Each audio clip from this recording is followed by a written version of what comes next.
Sweeney spoke over the weekend. Says it's always been his goal to have Brad Marchand retire a Bruin and get him into a long-term extension. Your thoughts, Mazz? So I think they are now more. I don't doubt that that's their intention. I think the question is whether or not the Bruins are willing to do financially whatever it is that Marchand wants. Then beyond that, I hope they let him go. Oh, my God. I hope they let him go. If I were him even at this stage, like if I were his agent or someone close to him, dude, do you really want to stay there? Why is it important that he retire a Boston Bruin? I don't get it anymore. I think that age is gone. Now, now look, I know Bergeron and Krejci got it. And I wish they wouldn't have. They would have been better served. Maybe not Bergeron, but maybe. I don't know. Maybe the team would have been better served if the Bruins let him go at the very end and got something in return. Might affect his thinking. Like, I don't know when I say that. Because those guys played their whole careers here, maybe he looks at himself as being on that level. Why? Or why do you want to? What's the diff? Well, so I'm with you. If I were him, I'd want out. I'd want to go play somewhere where it matters. This ain't the rarest of the rare. You wanted Brady to retire a Patriot. I get it. Or Bird, fine. Like, I got it. Okay. Like, that caliber of guy we're talking about, David Ortiz, fine. You don't want to see Ortiz in another uniform, I can get that. I don't understand how Brad Marchand has risen to that level. I don't see it. Because they're all in love with that core. Those guys from that era and the 2 cup runs and winning one, they're hanging on to it. He's 36 years old. Next year will be his age 37 season. Or he turns, I'm sorry. I think he turns 37 in May.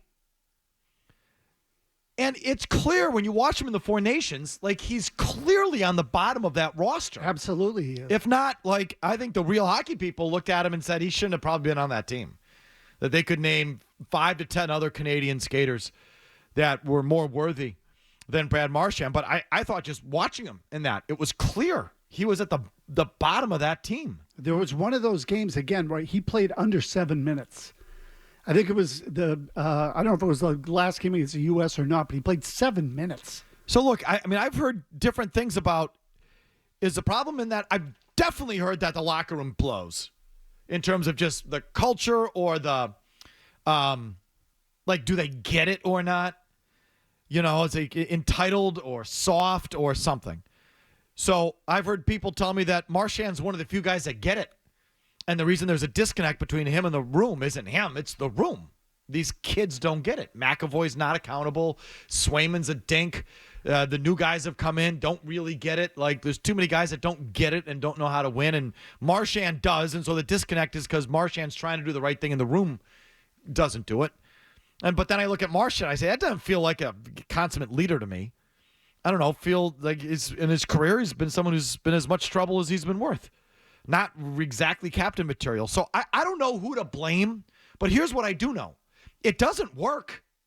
Whatever that mix is between Marchand as captain in the locker room, the rank and file, it's not like it's a hard-working, button-down, tough, gritty team. It's just the opposite. They're soft as crap.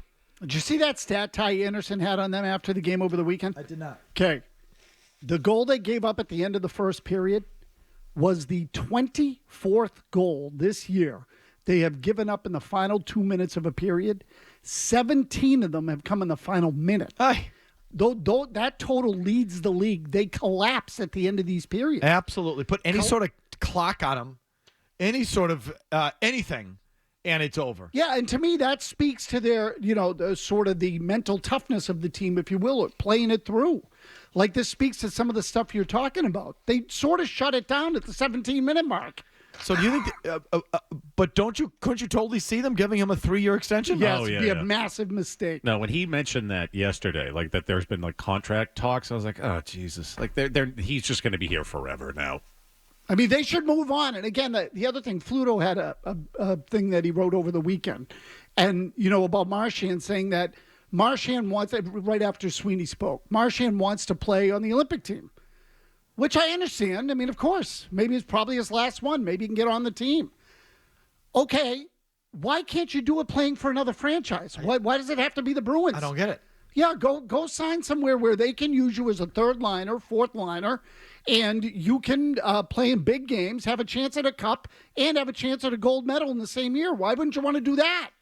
So Sweeney, and we'll play the sound coming up, really sounded like a guy that is not going to be acquiring at the deadline, maybe selling, but, at the most doing nothing. Yeah, as Fluto wrote in the story you're talking about, he quoted Sweeney, who said, this again, Don Sweeney saying, historically, we've been pretty aggressive, and our team's been in a position to be so, he said. I think we'll take a much more cautious approach as we approach the deadline, meaning this deadline. That being said, if there are opportunities to improve our team now and certainly moving forward, whether that's positional shifts or other teams trying to identify what we might have a strength at, we will look at all opportunities to improve our team now, but more importantly, moving forward. As Fluto says, the latter part of Sweeney's statement is critical. Going all in at the deadline has caught up to this franchise, he writes.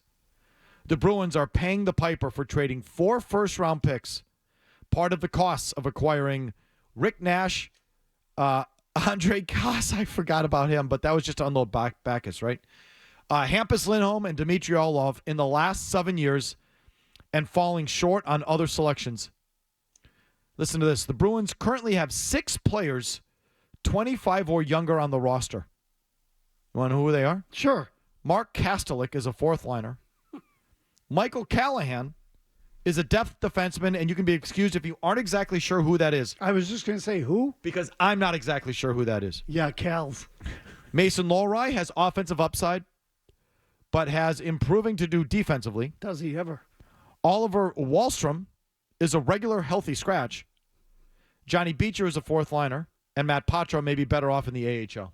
That's it. Those are their 6 players under 25.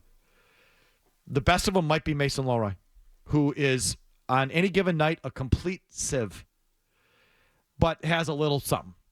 Other than that, they have nothing under the age of 25. Yeah, but a couple of draft picks they kept are playing well for him. Fabian Lysell. Oh wait, no, he sucks. As Fluto writes, there is no help coming either. Even if Sweeney wanted to use prospects for immediate assistance, he has little with which to raise a fellow GM's eye.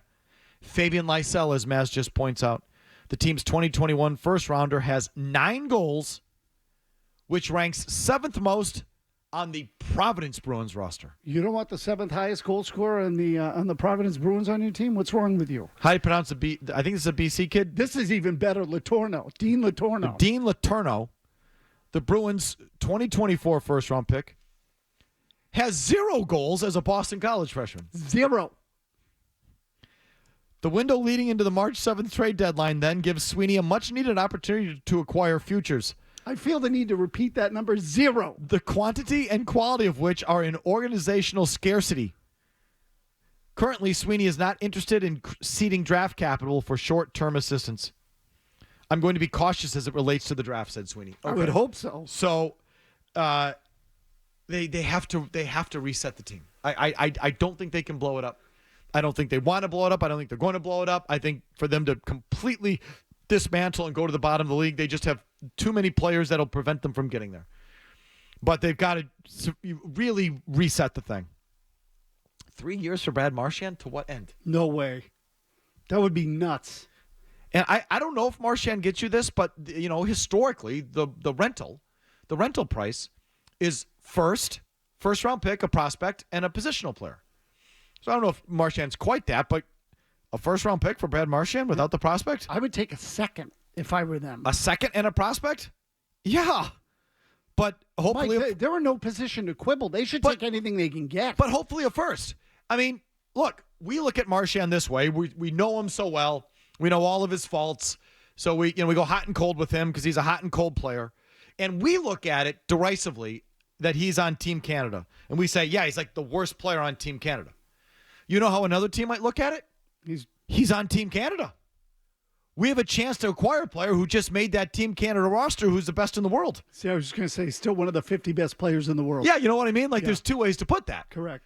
And certainly he's got playoff pedigree and I think if I were a team, I think some of these teams that are just cracking it now, sort of cracking back into the playoff structure, whether it's like Detroit or Ottawa or Columbus or one of those teams, you could really use someone who's been there and done that.